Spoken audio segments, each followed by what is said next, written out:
نهج حياة جئنا تبصرة عن كل ضلال أعددنا بضع رسالات تحمل نورا للأجيال. tilmaamaa jira haddaad isku aragtid aad khatar ku sugantahay khafladii waa soo socotaay is ilaali maxaa ka mid ah khaflada calaamaadka lagu yaqaano waxaa ka mid ah attakaasul can itaacaat haddaad aragto qofkoo ka caaj haddaad naftaada aragto iyadoo markaa cibaadada iyo daacada la soo qaadana ay caajis iyo wahsi iyo hamaansi bilaabayso marka sheekada iyo hadaltirada iyo tirorogta la wadana aad nashiid iyo qof firfircoonoo soo jeedo aaraa badan oo hadal fiican oo warramaya aad noqoto ogsanow xanuunkuu bilowgu kugu yihi waa wax ka mid ah acraadii sidaa awgeed nabigu calayhi salaatu wasalaam axaadiistiisu waxay tilmaamayaan wax arrinkan u eg maalan qur-aanka ilaahay wuxuu leeyahay munaafiqa markii la sifaynayay walaa yaatuuna asalaata ilaa wahum kusaala walaa yunfiquuna ilaa wahum kaarihuun waida qaamuu ila asalaati qaamuu kusaala yuraa'uuna annaasa walaa yadkuruuna allaha ilaa qaliila ilaahay wuxuu tilmaamaya subxaana wa tacaala sifada munaafiqnimadu qalbigay degtaa garan maysa adigu qofku ma munaafiqba ma mu'minba waxa qalbigiisa ku jira laakiin munaafiqnimadu markay qalbiga degto acraada symptomska xumada ka muuqanaysa aad ku qiyaasaysa aad odhanaysa kari waa xaggaas uu sii janjeedhaa waxa weeyaan baa ilaahay yidhi laa yaatuuna asalaata ilaa wahum kusaal salaada ma yimaadaan iyagoo caajisa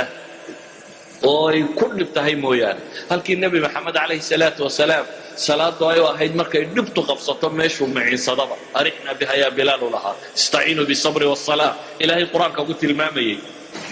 idan haddaad aragto adigoo jumca iyo jamaacaadka jarjaraya waa mashkilad waa calaamo ka mida calaamaadkaasi saa daraaddeed buu nebigu wuxuu leeyahy calayhi salaatu wasalaam xadiidka muslim ku yaala duul ka tageen oo ka tageen yacni jimca ka tegistooda joojiyeen amase ilaahay subxaana wa tacaala layakhtimanna allahu calaa quluubihim ilaahay baa qalbigooda dhababi doona kadibna waxay ka mid noqon doonaan buu nebigu yihi kuwa haafiliinta ah haddaad jimcaha ay ku dhaafdhaafo aad u jarto waxaad ku biiraysaa ahlu khaflaha haddaad aragto duul salaaddii jimco oo la aqimay amase la adimayo dukaanka weli sii iibiibinayo wada ogsoonow khafladii baa ku haleeshay calaamaadka khaflada lagu garto waxaa ka mid ah ay culimmadu yidhahdeen alistihaana bilmacaasi qofkoo agtiisa ay ku fududaato macsidu adhowaad iska toobadkeenaa macaynkan ee iska samey tan gabadhan iska salaan tan la sii hadal waxaan samey halkan ka bax waxoogaaga ribada iminka doorka kan ka dambaad ka toobadkeenaya iska wad hari ma jiraa dunuubtii waaweynayd iyo macaasidiiyo qofka la fududaada bini aadamkana ilaahay wuxuu ballan qaaday in la itixaami doono waxyaabaha calaamaadka ah waxaa ka mid ah qofka oo wakhtigiisu uu lumo biduuni faa'ida raasamaalka ugu weyne qofka bini aadamkii haystaa waa wakhtiga waayo cimriga la sheegaya waa imisa 60 baan jiray 50 baan jiray 70 baan jiray waxaad sheegaysaa waa saacadaha kan jaaniska aad nolosha ku haysataa waa saacadaha kan waa raasamaalka xaqiiqiga waa raasamaal saacad waliba markay tagto waxa kaloo dhan waa la soo celin karaa isaga lama soo celiyo saacaddii ku dhaaftay intaad ma soo laabayso wixii ugu weynaayay qofka bini aadamku uu haystay saxaabada waxaa la yidhahdaa waxay caan ku ahaayeen wakhtigooday kaga shaxiixsanaayeen dirhamka iyo diinaarka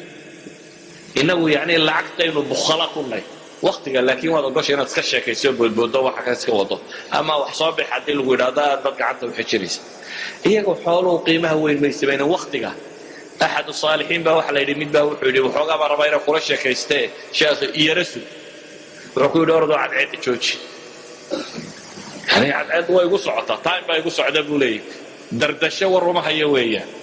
waktaa soconaya haddaad aragto qofka